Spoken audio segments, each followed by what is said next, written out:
Hi, and welcome to this live reading from Resisting Temptation, Into You, Book 2 by Sheena Binkley.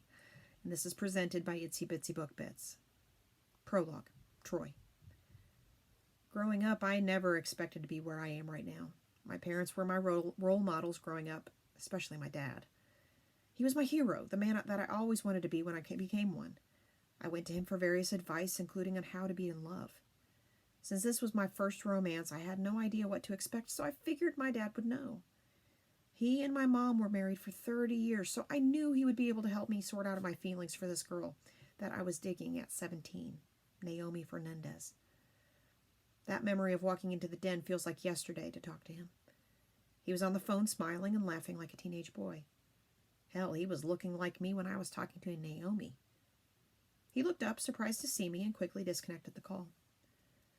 I nervously stared at him, wondering how I was going to talk about this subject with him. He stared at me, giving me a huge smile, and asked, "It's a girl, right?" I nodded, relieved that he already knew what I wanted to talk about. I was planning to ask her to homecoming. I'd dated several girls before, but I'd never felt this way about any of them, so that night was going to be special for us, and I wanted to do things right.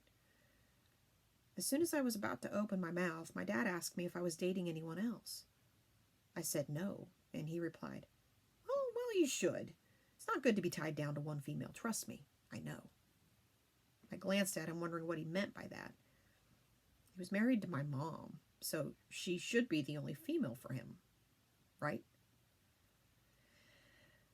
Before I could ask, my dad told me to sit down and started to explain why he made that statement. At first, I didn't understand why, but now I have a perfectly good reason to why he did. Ever since that day, I took that conversation to heart, and I fucking live by it. My dad probably didn't realize it, but he made me into the man that I am today.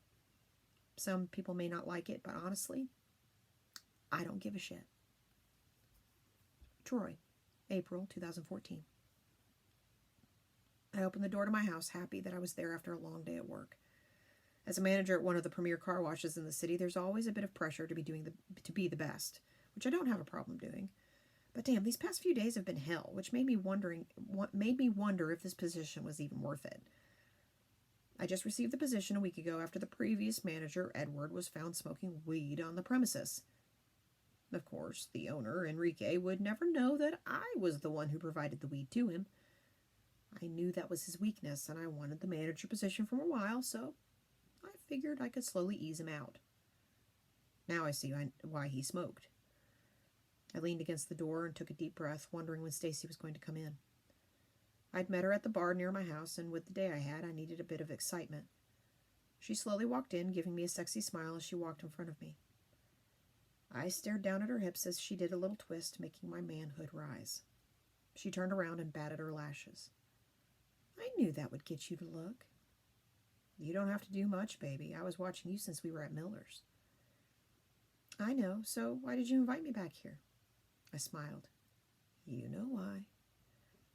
If you think we're going to screw, then you thought wrong." I closed the door and went to her. I laid my hand on her waist, and she slowly stared at me. "You were thinking the same thing as me. You wouldn't have come if you didn't." "Maybe I didn't want to go home." "You could have gone somewhere else." "Where?" "Dina's?" It's kind of hard to do since this is her house. I smirked as she walked over to the window. I don't know why she was talking about her best friend at this moment. I guess she would, since Dina is also my wife. Stacy and Dina have been friends since they were in college. She was even Dina's maid of honor when we got married 5 years ago.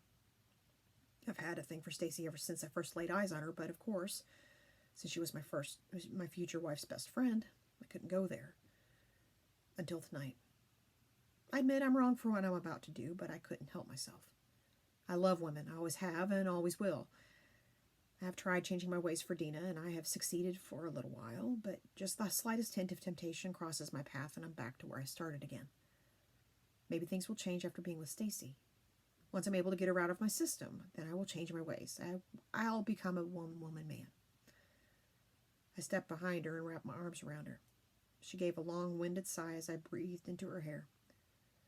God, she smelled good. Listen, Troy, maybe this wasn't a good idea. Dina's my best friend, so I can't do this to her. I gave a disappointed pout as Stacy looked at me for a long second, trying to read my thoughts. To be honest, I want nothing more than to be with you, but I don't mess with married men, especially my best friend's husband. I nodded. I can respect that. Stacy nodded and gave me a kiss on the cheek. When I pulled her closer to me, she attempted to walk away. Even though I wasn't going to sleep with her, I still wanted to feel her lips against mine. I put my hand behind her neck as my lips touched hers. A slight moan escaped her mouth as my tongue caressed hers. Stacy was getting into the kiss as her hands were massaging my back. I couldn't control my urges as I led her to the couch. I sat down as she straddled me. I pulled up her dress while looking into her brown eyes. She looked into mine as her breathing became erratic. I pushed some hair from her cheek as she continued to stare at me. You know what you're doing, Troy. What am I doing? She shook her head.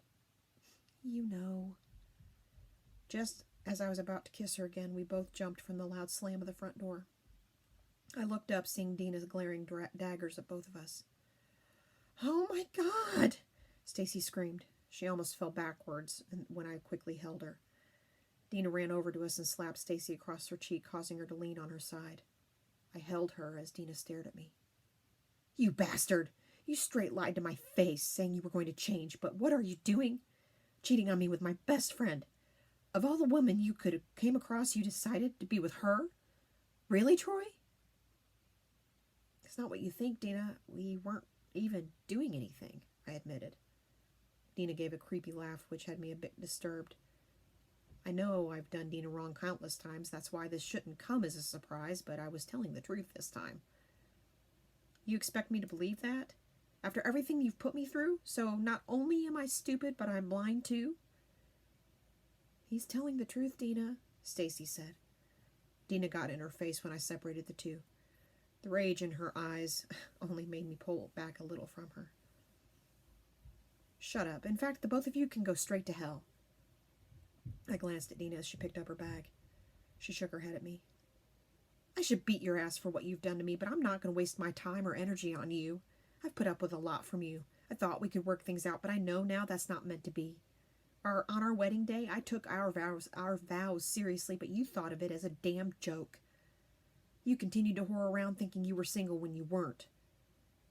I'm surprised I stayed with you this long. I sighed as Dina shook her head again. She walked toward the door, then she suddenly stopped to turn around to stare at me. After all the bullshit you fed me recently, I knew you hadn't changed, so I've already filed for a divorce. Don't even try to stop me on it, 'cause I'm tired of your ass. I nodded, knowing I couldn't contest it. Okay. She gave a wicked smile before speaking. Oh, and I've been fucking Ramon for 2 years. I glanced at her with a sense of shock. Did I just hear her correctly? That's my best friend. Wait. What? Oh, so it's okay for you to do whatever you want, but I can't? Why do you think I kept this charade going on for so long? The difference between you and me is that I have a conscience. That's why I want a divorce. That and because you're a terrible husband. I was still in shock as Dina rolled her eyes at me and opened the door. Once the door slammed, I was back to reality, but I was still surprised at what I just heard. I'd completely forgotten Stacy was still there until she kept saying my name. Without even looking in her direction, I went to my room and closed the door. I slowly sat down on the bed, still wondering what the hell just happened. Although I have no right to be upset about what Dina just said, her revelation hit me like a ton of bricks. I didn't know what to expect, and I damn sure didn't expect that from her. I lay down on the bed wondering how I got myself into this situation. But honestly, I knew this wasn't going to work. Maybe it was just a way for me to finally be free to do whatever I wanted.